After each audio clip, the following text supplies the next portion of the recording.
Hello everyone, this is Nilufar Neha Khan and welcome to I YouTube channel Shikshalaya. तो आज हम बात करेंगे हमारे 5th चैप्टर के बारे में, यानी कि 4th चैप्टर में पहले ही कंप्लीट करा चुकी हूँ। अगर आपने वो नहीं देखे हैं तो प्लीज़ आप जाके पहले उन्हें देख लीजिए, ताकि आपकी कंसिस्टेंसी बनी रहे और आप लगातार चीज़ों को सीखते रहें।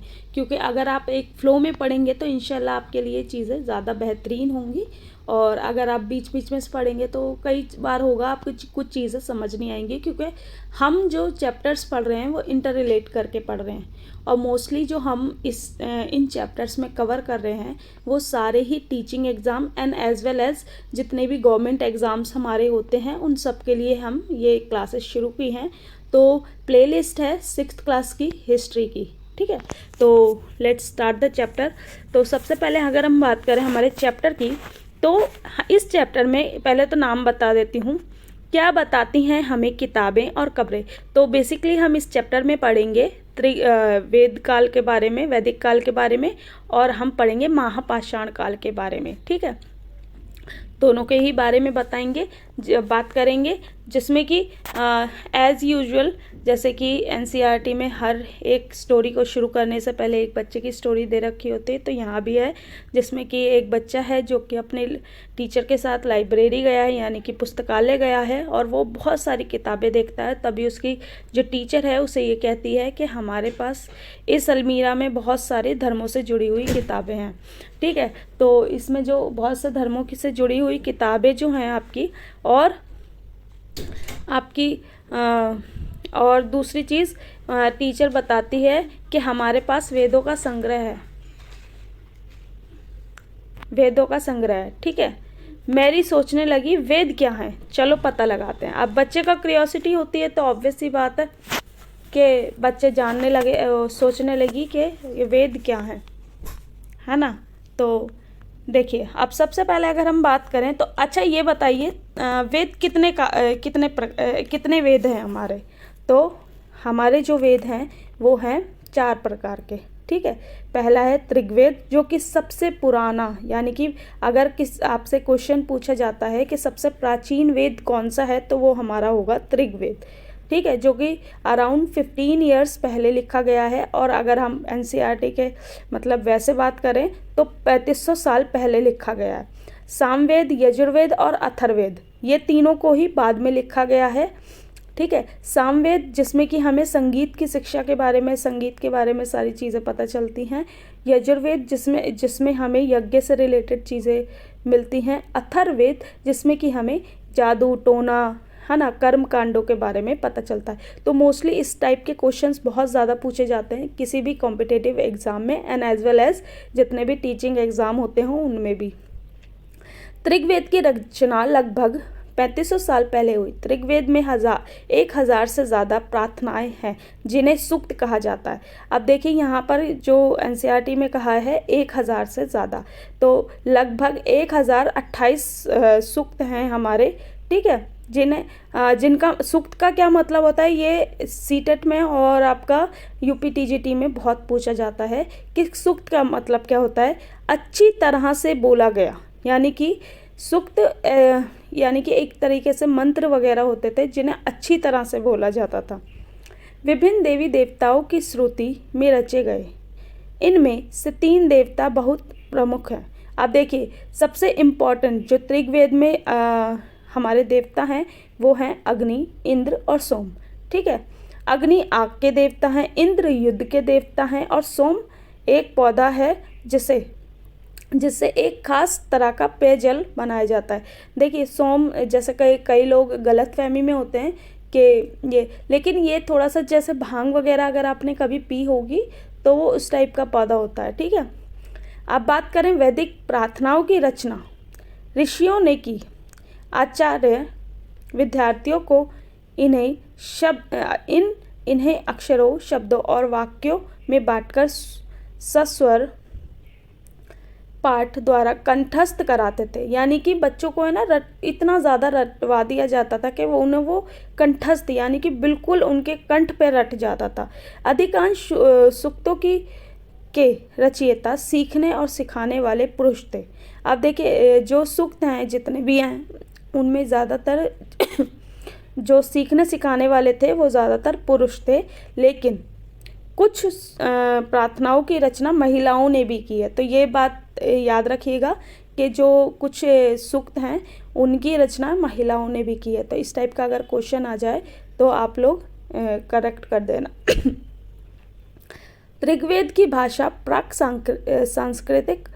संस्कृत या वैदिक संस्कृत कहलाती है। देखिए, प्राक संस्कृत या फिर वैदिक संस्कृत कहलाती है। अब आपसे इस टाइप का क्वेश्चन ज़रूर आपसे पूछ लिया जाता है कि वेदों की कौन सी ऋग्वेद को किस भाषा में लिखा गया। तो ये ज़रूर याद कि इन्हें किस भाषा में लिखा गया है। देखिए, मैं बार बार ही आप लोगों को ये इंडिकेट करती रहती हूँ कि कौन सी चीज़ें आपके लिए ज़रूरी हैं और कौन सी नहीं। अगर आप नोट्स अपने नहीं प्रिपेयर करेंगे, या तो आप नोट्स प्रिपेयर कर लीजिए या इन्हीं को ही 2-3 बार देख लीजिए, तो ऑलमोस्ट फैक्ट आपको याद हो जाएंगे, क्योंकि मैं हर एक फैक्ट को ध्यान में रखते हुए आपको चीज़ें बताती रहती हूँ। ठीक है। संस्कृत और अन्य भाषाएं। संस्कृत भाषाएं भरोपीय भारत और यूरोपीय भाषा परिवार का हिस्सा है। भारत की कई भाषाएं असामिया, गुजराती, हिंदी, कश्मीरी और सिंधी एशियाई भाषा जैसे फारसी तथा यूरोप की भी बहुत सी भाषाएं जैसे अंग्रेजी, फ्रांसीसी, जर्मनी, यूनानी, इतालवी, स्पेनिश आदि इसी परिवार से जुड़ी हुई हैं। इन्हें एक भाषा परिवार क्यों कहा जाता है? क्योंकि कई शब्द ऐसे मिले स्टार्टिंग में जिनका मतलब थोड़े से चेंज होने के बाद उन्हें मतलब एक जैसे ही थे। जैसे कि हिंदी में हम माँ बोलते हैं और अंग्रेजी में मदर बोलते हैं, वहीं संस्कृत में मातृ बोलते हैं। ठीक है, तो ये सब चीज़ें तो इसलिए ये कहा जाता है। क्या तुम्हें इनमें कोई समानता नज़र आती है? इसलिए ये कहा गया कि ये एक ही परिवार के हैं। द्वीप में दूसरे भाषा परिवार की भी भाषाएं बोली जाती हैं। उदाहरण के लिए पूर्वोत्तर प्रदेश में तिब्बत बर्मा परिवार की भाषाएं बोली जाती हैं। अब ये ज़रूर याद कर लीजिएगा कि पूर्वोत्तर प्रदेशों में कौन से परिवार की भाषाएं बोली जाती हैं? तिब्बत बर्मा परिवार की भाषाएं।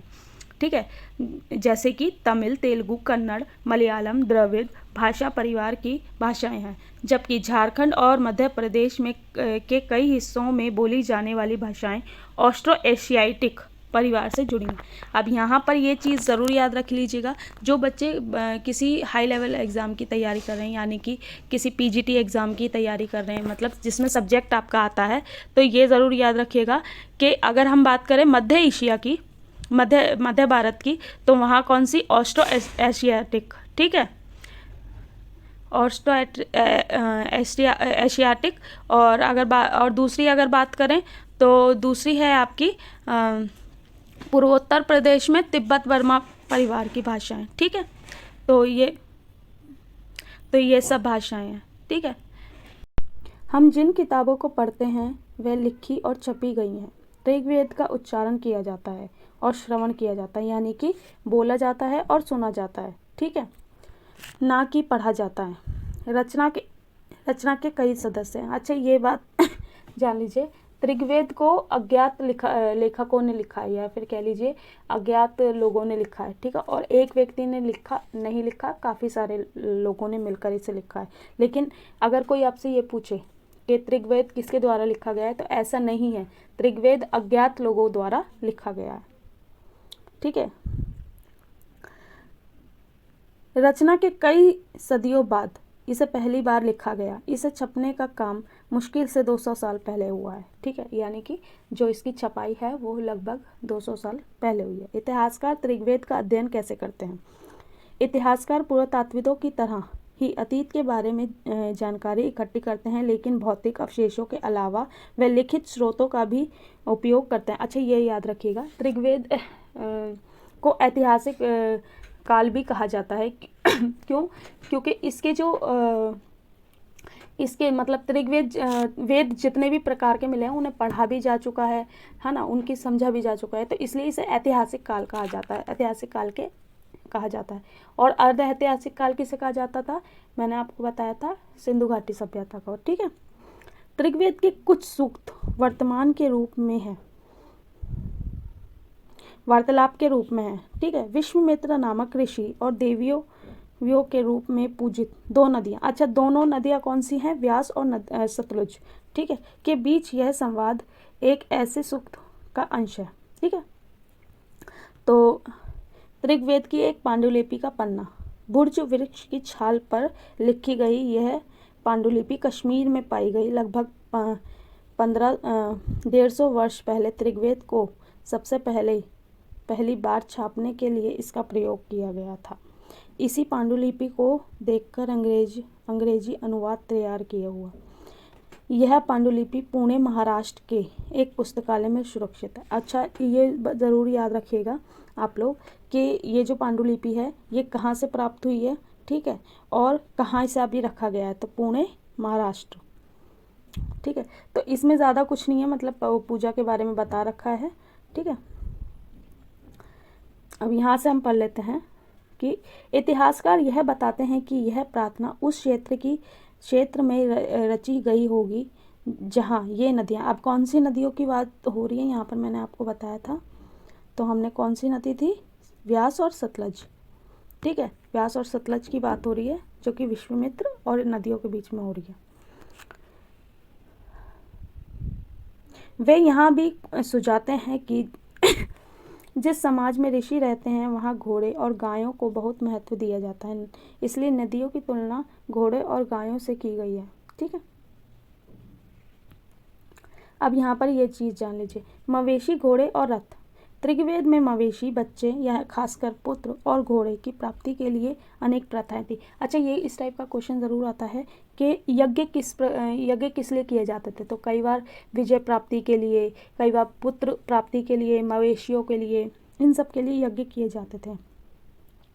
घोड़ों को लड़ाई में रथ खींचने के लिए काम में लाया जाता था। इन लड़ाइयों में मवेशी जीत कर लाए जाते थे। लड़ाइयाँ वैसे ज़मीन के लिए भी लड़ी जाती थीं जहाँ अच्छे चरगाह हो, जहाँ पर जौ जैसी जल्दी तैयार हो जाने वाली फसल को उपजाया जा सके।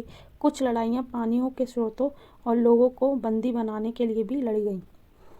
यहाँ युद्ध में जीते गए धन का कुछ भाग सरदार रख लेते थे तथा कुछ हिस्सा पुरोहित को दे दिया जाता था। शेष धन आम लोगों में बढ़ जाता था।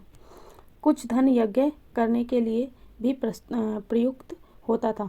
यज्ञ की आग में आहुति दी जाती थी। ये आहुतियाँ देवी देवताओं को दी जाती थीं। घी, अनाज और कभी कभी जानवरों की भी आहुति दी जाती थी। अधिकांश पुरुष इन युद्धों में भाग लेते थे। कोई स्थायी सेना नहीं थी, लेकिन लोग सभाओं में मिलते जुलते थे और युद्ध व शांति के विषय में सलाह मशविरा करते थे।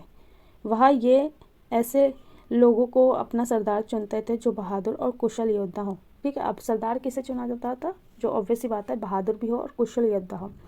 लोगों की विशेषता बताने वाले शब्द, लोगों का वर्गीकरण। अच्छा अब ये याद रखिएगा कि जो वर्ण व्यवस्था है यहाँ पर ऋग्वेद के अकॉर्डिंग लोगों को जो वर्गीकृत किया गया था वो उनके काम, ठीक है, समुदाय और परिवार और निवासों के स्थान पर उनके आधार पर उन्हें वर्गीकृत किया गया था।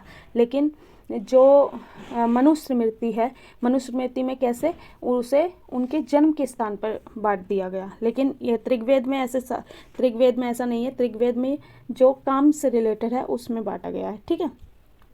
संस्कृत परंपरा के आधार पर किया जाता है। ऋग्वेद में लोगों की विशेषता बताने वाले कुछ शब्दों को देखो। ऐसे दो समूह हैं जिनका वर्गीकरण काम के आधार पर किया जाता है। पुरोहित, जिन्हें कभी कभी ब्राह्मण, अच्छा पुरोहित आपको तो पता ही होगा कि ब्राह्मण भी कहा जाता है, तरह तरह के यज्ञ और अनुष्ठान करते थे। दूसरे लोग थे राजा। ये राजा वैसे नहीं थे जिनके बारे में तुम बाद में पढ़ोगे। अच्छा इन राजाओं की जो बात हो रही है ये वैसे राजा नहीं थे जैसे कि चंद्रगुप्त मौर्य होगा, अशोक हो गया, इन सब के जैसे राजा नहीं थे, ठीक है। ये ना तो बड़ी राजधानियों और महलों में रहते थे, ना ही इनके पास सेना थी, ना ही ये कर वसूलते थे। प्रायः राजा की मृत्यु के बाद उनका बेटा अपने आप ही शासक नहीं बन जाता था। अच्छा यहाँ पर जो जितने भी राजा थे तो वो उन्हें चुना जाता था जनता द्वारा, ठीक है। पिछले अनुभवों को एक बार फिर पढ़ो और यह पता लगाने की कोशिश करो कि राजा क्या करते थे। अच्छा, आप बताइएगा कमेंट बॉक्स में कि राजा, मैंने आपको 4 चैप्टर पढ़ा दिए, तो इतनी चीज़ें मैंने आपको समझाई हैं, तो आप मुझे कमेंट बॉक्स में कमेंट करके बताइए कि राजा क्या किया करता था। जनता या पूरे समुदाय के लिए 2 शब्दों का इस्तेमाल होता है। एक था जन, जिसका प्रयोग हिंदी व अन्य भाषाओं में आज भी होता है। अब देखिए, जन और विश आपके 2 शब्द थे, और विश शब्द से मिलकर वैश्य बना। ठीक है, वैश्य जो कि कामकारी समूह था, व्यापारी समूह कह लीजिए। ठीक है, इस विषय में तुम अध्याय 6 में विस्तार से पढ़ोगे। ऋग्वेद में विश और जनों के नाम मिलते हैं, इसलिए हमें जन पुरु जनों जन या विश भरत जन, विश यदु जन, विश जैसे उल्लेख मिलते हैं। तुम्हें इनमें से कोई नाम जाना पहचाना लगता है? अच्छा, आप लोग कमेंट करके बताइए कि आपको इनमें से कौन सा नाम, यानी कि आपने अगर यहाँ भरत पे गौर किया होगा तो भरत हमारा ऋग्वेद से ही लिया गया है। ठीक है, जिन लोगों ने इन प्रार्थनाओं की रचना की थी वे कभी कभी खुद को आर्य, अच्छा आर्य का मतलब क्या होता है, पहले तो आप मुझे ये बताइए। आर्य का मतलब होता है श्रेष्ठ। ठीक है, तथा अपने विरोधियों को दास यानी कि दस्यु यानी कि आपको पता ही होगा दास किन्हें कहते हैं। जैसे कि आज के टाइम में अगर हम नॉर्मली कहें कि दास एक बंधुआ मजदूर टाइप कि मतलब उसे रख लिया है और ना उसे कोई किसी प्रकार की पेमेंट दी जाती है ना कुछ, बस उससे काम ही काम करवाया जाता है। ठीक है, और 2 वक्त का खाना दिया जाता है। दासु वो लोग थे जो यज्ञ नहीं करते थे और शायद दूसरी भाषाएं बोलते थे। बाद के समय में दास स्त्रियां दासी शब्द का मतलब गुलाम हो गया।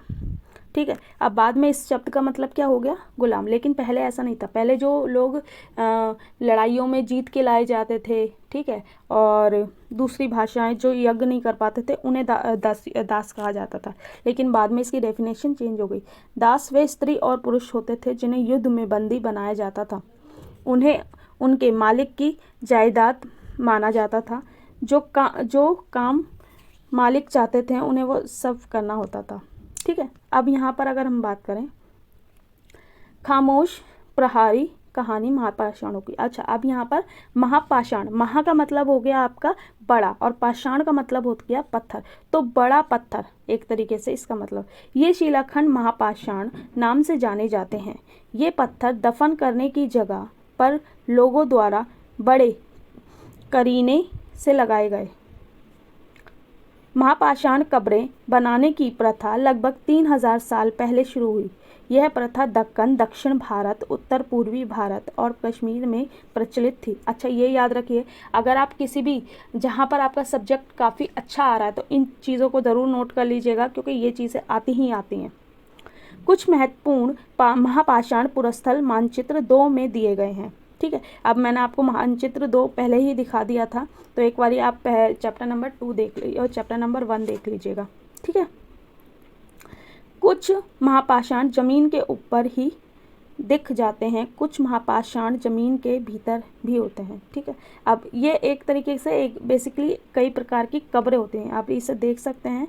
तो ये क्या है, एक तरीके की कब्र है। ठीक है, जो कि डिज़ाइन वगैरह मतलब लोगों ने पहले कई बार पुरातत्वविदों को गोलाकार सजाए हुए पत्थर मिलते हैं, कई बार अकेला खड़ा हुआ पत्थर मिलता है। ये ही एकमात्र प्रमाण है जो ज़मीन के नीचे कब्र को दर्शाते हैं।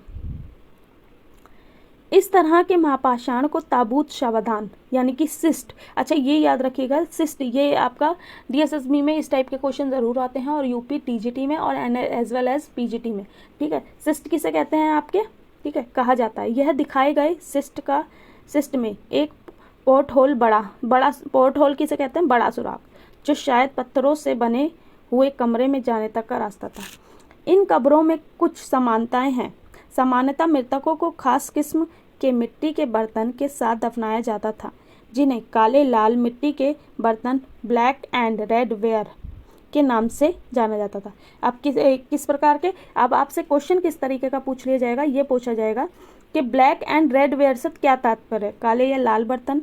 ठीक है, मतलब इस तरीके से आपसे पूछ लिया जाएगा। ठीक है, इसके साथ ही मिले हैं लोहे के औजार और हथियार, घोड़े के कंकाल और सामान तथा पत्थरों और सोने के गहने।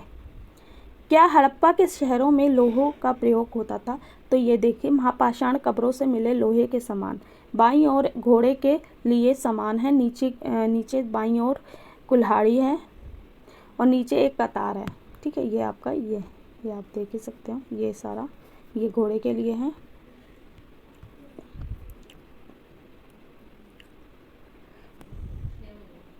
बृहगृह को खोजो। ठीक है, यह एक व्यक्ति की कब्र में 33 सोने के मनके और शंख पाए गए हैं। दूसरे कंकालों के पास सिर्फ कुछ मिट्टी के बर्तन ही पाए जाते थे। यहाँ दफनाए गए लोगों की सामाजिक स्थिति में भिन्नता को दर्शाता है। कुछ लोग अमीर थे तो कुछ गरीब, कुछ लोग सरदार थे तो कुछ अनुयायी। ठीक है, ये याद रखिए कि मतलब कब्रों से भी ये पता चला है कि लोगों में जो भिन्नताएं थीं, ठीक है, सामाजिक भिन्नताएं जो थीं स्थितियों में उनकी, वो दर्शाती हैं। क्या कुछ कब्र गृहों खास परिवारों के लिए थी? कभी कभी महापाषाण में एक से अधिक कंकाल मिले हैं। वे यह दर्शाते हैं कि शायद एक ही परिवार के लोगों को एक साथ एक ही स्थान पर अलग अलग समय में दफनाया गया है। बाद में मरने वाले लोगों को पोर्ट होल के रास्ते, अभी मैंने आपको बताया था ना पोर्ट होल, ठीक है, ये वाला,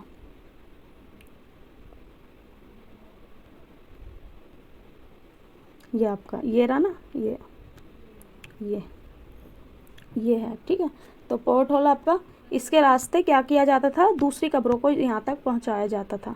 ठीक है, रास्ते कब्र तक दफनाया जाता था। ऐसे स्थानों को गोलाकार लगाए गए पत्थरों और चट्टानों चिन्हों का काम करते थे, जहाँ लोग आवश्यकता अनुसार शवों को दफनाने दोबारा आ सकते थे। ठीक है, अब ये मतलब किसी प्रकार की निशानी छोड़ दी जाती थी।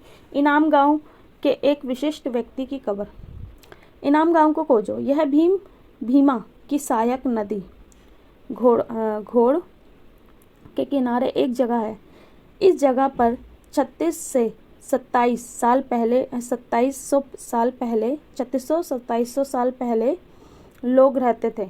यह वयस्क लोगों को प्रायः गड्ढे में सीधा लेटाकर दफनाया जाता था। अच्छा, ये ज़रूर पूछा जाता है, या तो डायरेक्टली आपसे ये पूछ लिया जाएगा कि इनाम गांव में क्या मिला। ठीक है, तो लोगों को सीधे लेटाकर दफनाए जाने के प्रमाण मिलते हैं। ठीक है, एक तो ये क्वेश्चन हो गया, या फिर आपसे पूछ लिया जाएगा कि सीधा लेटाकर दफनाया जाता था, यह प्रमाण कहाँ से मिले हैं?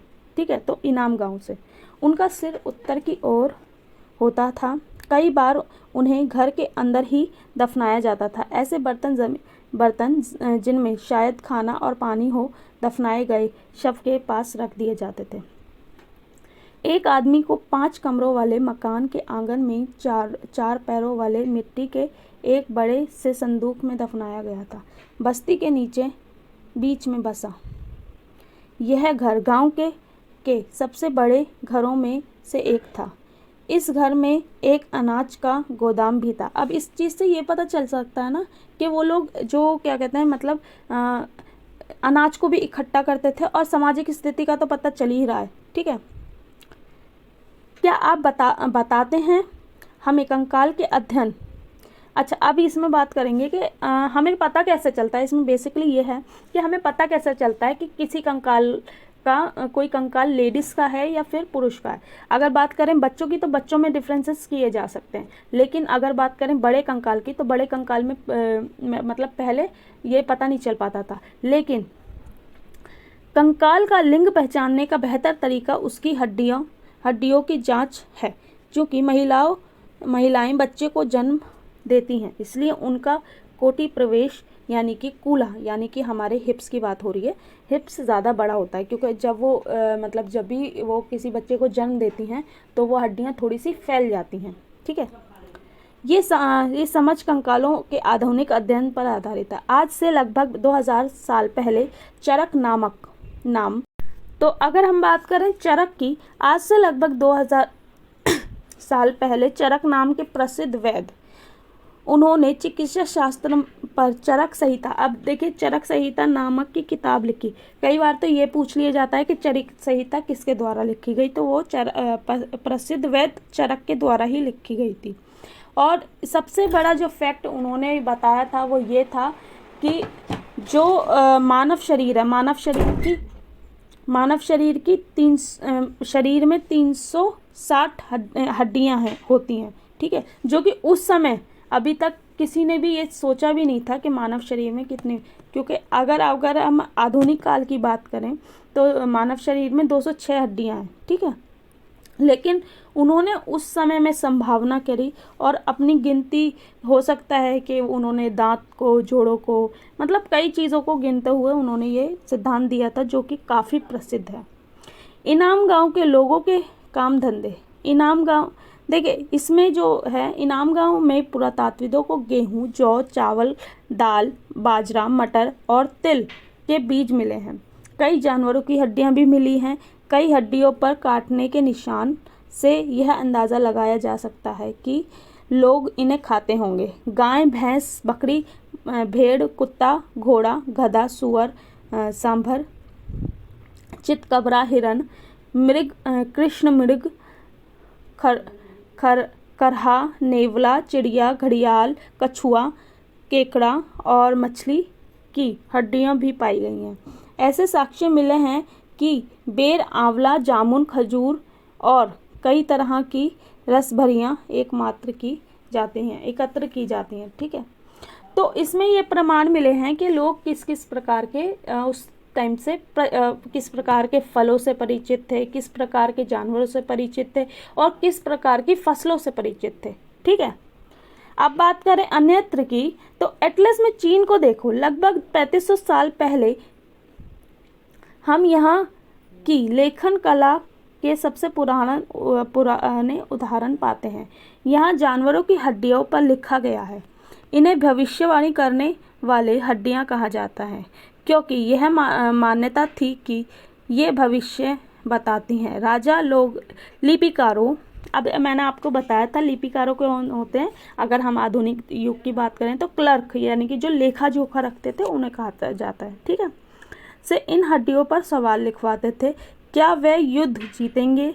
क्या फसलें अच्छी होंगी? क्या उन्हें पुत्र होंगे? या फिर इन हड्डियों को आग में डाल दिया जाता था, जहां इनमें गर्मी से चटक कर दरारें पड़ जाती थीं। भविष्यवक्ता इन दरारों को बड़े ध्यान से देखकर भविष्यवाणी करने की कोशिश करते थे, जैसा कि शायद तुम भी सोच रहे होगे। भविष्यकर्ता कभी कभी गलत भी हो जाया करते थे, मतलब भविष्यवाणी थी तो, लेकिन हो सकता है कि कभी कभी वो गलत हो जाती थी। ये राजा शहरों में महल बनाकर रहते थे। उन्होंने बेशुमार दौलत इकट्ठी कर ली थी, जिसमें बड़े बड़े नक्काशियाँ किए हुए कांसे के बर्तन शामिल हैं, लेकिन वे लोहे का इस्तेमाल करना नहीं जानते थे, ठीक है। तो अभी इसमें जो शब्द उपयोग किए गए हैं वो आपको पता ही है। लेकिन अगर हम बात करें इम्पोर्टेंट तिथियों की, तो वेदों की रचना कब की गई? लगभग 3500 साल पहले। और अगर बात करें सबसे पुराना वेद कौन सा है, तो वो है आपका ऋग्वेद। बाकी के तीनों को बाद में लिखा गया। महापाषाण निर्माण की शुरुआत कब से हुई? तो लगभग 3000 साल पहले। इनाम गांव में कृषकों का निवास, ठीक है, कब शुरू हुआ? 3600 से 2700 साल पहले। चरक लगभग 2000 साल पहले, ठीक है। अब यहाँ पर ये क्वेश्चन है, आप इसे ज़रूर ध्यान दे लीजिए। जो बच्चे सीटेट और यूपी टेट की तैयारी कर रहे हैं और यूपी टीजीटी की तैयारी कर रहे हैं, तो वो ज़रूर याद रखिए। सूक्त किसे कहते हैं? तो अच्छी तरह से बोला गया। रथ युद्ध में प्रयोग किया गया था, ठीक है। दास गुलाम होते थे। महापाषाण सजाए गए पत्थर, और आपका सारी जो चीज़ें मैंने बता दी यहाँ पर आपको। तो सूक्त आपका अच्छी तरह से बोला गया। रथ आपका युद्ध में प्रयोग किया गया। यज्ञ अनुष्ठान हो गया, और दास आपके गुलाम हो गए। महापाषाण पत्थर हो गए, ठीक है। तो यहाँ पर ये हमारा चैप्टर ख़त्म होता है। मैंने कोशिश करी है कि आपको सारी ऑथेंटिक इन्फॉर्मेशन पर पहुँचाने की।